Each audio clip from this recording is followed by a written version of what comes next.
இந்த செய்தியை உங்களுக்காக வழங்குவது யூரோ குரூப் மலேசியா.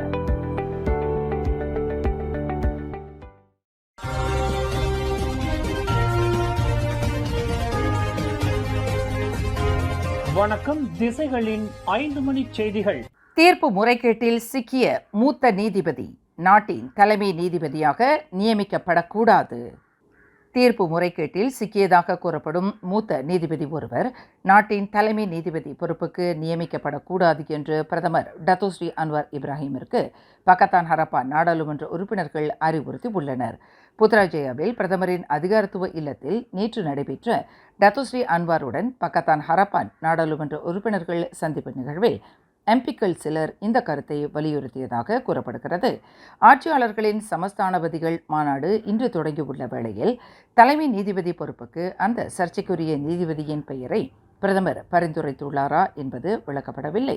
எனினும் தாம் யாருடைய பெயரை சமர்ப்பித்தாலும் எதுவும் தமது கைகளில் இல்லை என்றும் அது குறித்து தீர்மானிக்க வேண்டிய மிகப்பெரிய பொறுப்பில் இருப்பவர்கள் ஆட்சியாளர்கள் என்று அன்வார் விளக்கம் அளித்ததாக பக்கத்தான் ஹரப்பான் வட்டாரங்கள் தெரிவித்தன.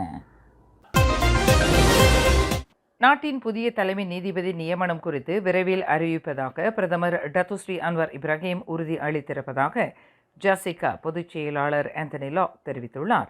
மலாய் ஆட்சியாளர்களின் சமஸ்தானபதிகள் மாநாடு இன்று தொடங்கியுள்ள வேளையில் புதிய தலைமை நீதிபதியின் நியமனம் தொடர்பாக ஆட்சியாளர்களின் அங்கீகாரம் பெற வேண்டியுள்ளது. அந்த அங்கீகாரம் கிடைத்த பின்னர் டத்தோஸ்ரீ அன்வார் அது குறித்து விரைவில் ஒரு அறிவிப்பை வெளியிடுவார் என்று போக்குவரத்து அமைச்சருமான ஆந்தனி லா தெரிவித்தார். இன்று புத்ராஜயாவில் மலேசிய ஊடக மன்றத்தின் 12 வாரிய உறுப்பினர்களில் 6 பேருக்கு தகவல் தொடர்பு அமைச்சர் டத்தோ ஃபாமி ஃபாட்சல் நியமன கடிதங்களை வழங்கினார்.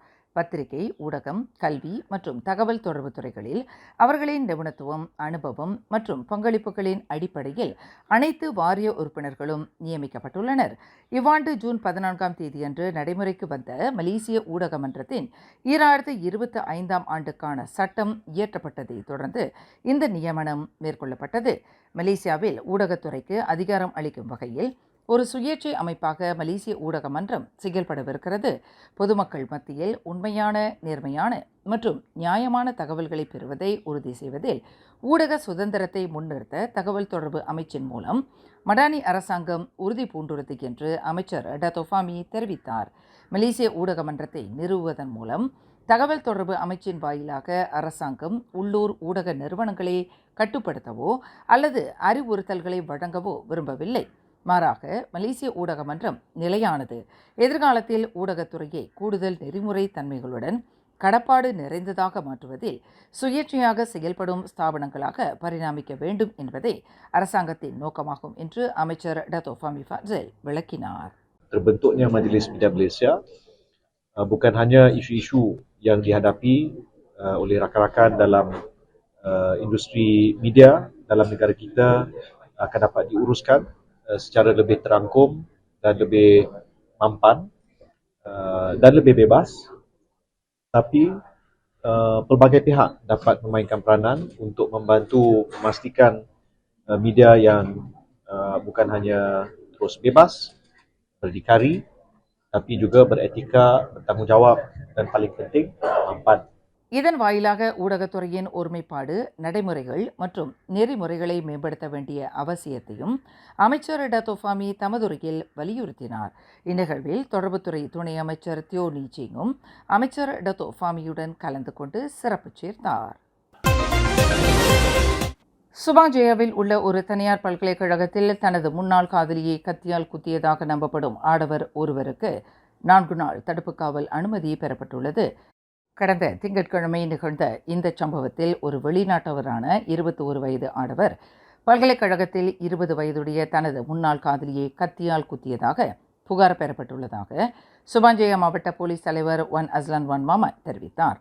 அந்த மாணவி தற்போது மருத்துவமனையில் சேர்க்கப்பட்டு மருத்துவர்களின் தீவிர கண்காணிப்பில் இருந்து வருகிறார். அந்த பெண் அனுப்பிய குறுந்தகவலினால் அதிருப்தி அடைந்த அவ்வாடவர் இந்த தாக்குதலை நடத்தியதாக பூர்வாங்க விசாரணையில் தெரிய வந்துள்ளது என்று அவர் குறிப்பிட்டார். ஜோஹர் கூலாயில் கடந்த மாதம் ரப்பர் குழாயை பயன்படுத்தி ஆடவர் ஒருவரை கண்மூடித்தனமாக தாக்கியதாக ஒரு கும்பலைச் சேர்ந்த 3 கூலாய் மேஜிஸ்ட்ரேட் நீதிமன்றத்தில் இன்று குற்றம் சாட்டப்பட்டனர். 33 வயது ஷாம் சீஃபே, 27 வயது டாமி வு மற்றும் 32 வயது எம் நாகேஸ்வரன் ஆகிய மூவரும் மேஜிஸ்ட்ரேட் ஆர் ஷாலினி முன்னிலையில் நடத்தப்பட்டு குற்றச்சாட்டு வாசிக்கப்பட்டது. கடந்த மே 23ஆம் தேதி குலை தமன் லெஜெண்டா புத்ராவில் 27 வயதுடைய நபரை மரணம் விளைவிக்கும் தன்மையில் ரப்பர் குழாயினால் அடித்து காயம் விளைவித்ததாக மூவரும் குற்றச்சாட்டப்பட்டுள்ளனர். குற்றவாளி என்று நிரூபிக்கப்பட்டால் கூடியபட்சம் 10 ஆண்டு சிறை தண்டனை விதிக்க வகை செய்யும் குற்றவியல் சட்டத்தின் கீழ் மூவரும் குற்றச்சாட்டை எதிர்நோக்கி உள்ளனர். தமது இறுதி மூச்சு விடும் வரையில் உடலுடன் இரண்டர கலந்த மலேசியாவை நேசிப்பதாக முன்னாள் பிரதமர் துன் மகாதிர் முகமது தெரிவித்துள்ளார். கடந்த வாரம் தமது 100வது பிறந்த நாளை மிக எளிமையாக கொண்டாடியவரான நாட்டின் 4 மற்றும் 7வது பிரதமரான துன் மகாதிர் தமது 100ஆண்டு பிறந்த நாளை ஒட்டி உள்நாட்டு மற்றும் வெளிநாட்டு செய்தி நிறுவனங்களுக்கு தொடர்ந்து பேட்டி அளித்து வருகிறார். மக்களின் நல்வாழ்வுக்காக தொடர்ந்து போராடி வரும் தாம் இறுதி மூச்சு வரை இந்த மண்ணை நேசிக்கும் வற்றாத குண இயல்பை கொண்டிருப்பதாக குறிப்பிட்டுள்ளார்.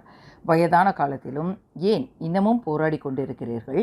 இளையோர்களுக்கு வழிவிட்டு ஓய்வு பெறுங்கள் என்று நான் பார்க்கும் ஒவ்வொருவரும் எனக்கு உபதேசம் செய்கின்றனர். இதற்கு எனது பதில் மிகச் சாதாரணமானதுதான். இந்த வயதான காலத்திலும் நான் ஏன் இவ்வளவு சிரமத்தை எடுத்துக்கொள்கிறேன் என்றால், நான் ஒரு மலேசியர், ஒரு மலாய்க்காரர். இது எனது நாடு. நான் இங்கு பிறந்து வளர்ந்தவர். இந்த நாட்டிலிருந்து நான் நிறைய அனுகூலம் பெற்றுள்ளேன். எனவே இந்த நாட்டுக்கும் இந்த மண்ணுக்கும் என் வாழ்நாளை இறுதி மூச்சு வரை அர்ப்பணிக்க கடமைப்பட்டுள்ளேன் என்று துன் மகாதிர் பேட்டி அளித்துள்ளார். இந்தியா ஒடிசா மாநிலத்தின் பலசோர் நகரில் உள்ள கல்லூரி ஒன்றின் மாணவி ஒருவர் தீக்குளித்து உயிரை மாய்த்து கொண்ட சம்பவம் பெரும் பரபரப்பை ஏற்படுத்தி வருகிறது.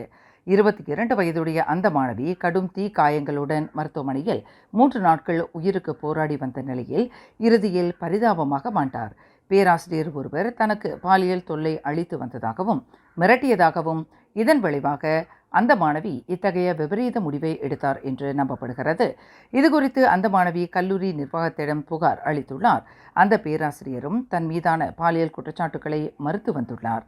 அதனைத் தொடர்ந்து ஒரு வாரத்துக்குள் இந்த புகார் குறித்து நடவடிக்கை எடுக்கப்படும் என்று கல்லூரி நிர்வாகம் உறுதியளித்தாலும் நடவடிக்கைகள் எதுவும் மேற்கொள்ளப்படவில்லை என்று கூறப்படுகிறது. இதனை அடுத்து கல்லூரி நிர்வாகத்தை கண்டித்து கடந்த 12ஆம் தேதி கல்லூரிக்குள் மாணவியுடன் சேர்ந்து மாணவர்கள் போராட்டம் நடத்தினர். அப்போது அந்த மாணவி கல்லூரியின் முதல்வர் அலுவலகத்தின் அருகே தன் மீது பெட்ரோல் ஊற்றி தீக்குளித்துள்ளதாக கூறப்படுகிறது. மேலும் செய்திகளை தெரிந்து கொள்ள கீழே இருக்கும் பெல் பட்டனை அழுத்துங்கள். உங்கள் மகிழ்ச்சியை வெளிப்படுத்த லைக் மற்றும் ஷேர் செய்யுங்கள். தொடர்ந்து திசைகளோடு இணைந்திருக்க சப்ஸ்கிரைப் செய்யுங்கள்.